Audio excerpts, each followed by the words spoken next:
сега да я поставим маската и да видим како може да лета. Дария, сакате ли? Да! Ајде. Што мислите вие, дали оваа професија за вас би била совршена? Да!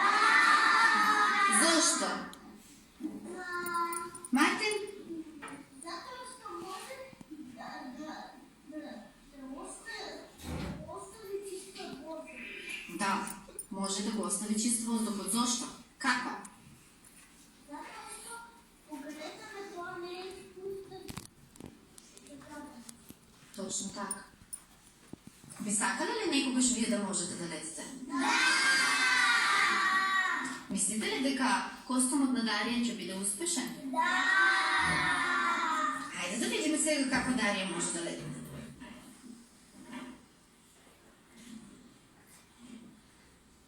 Три, четири.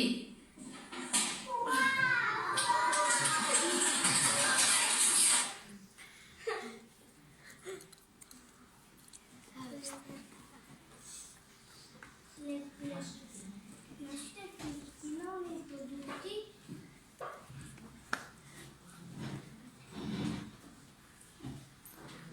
одева за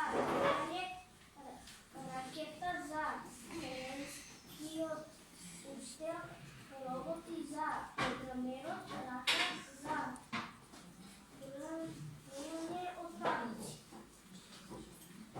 Нешто повеќе за нив ќе ви каже Цветанка, Јас и Николина.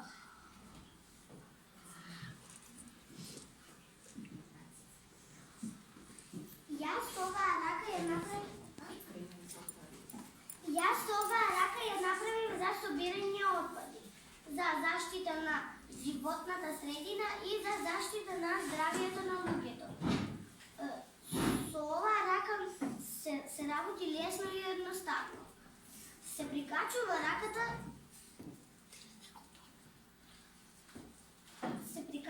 раката и со помош на овие конци можеме да движиме како сакаме. Оваа рака исто се движи како нашата. И еве како.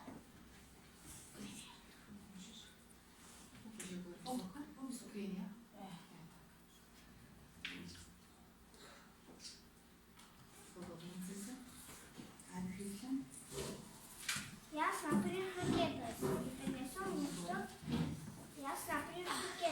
ги пренесам брзина со светлината.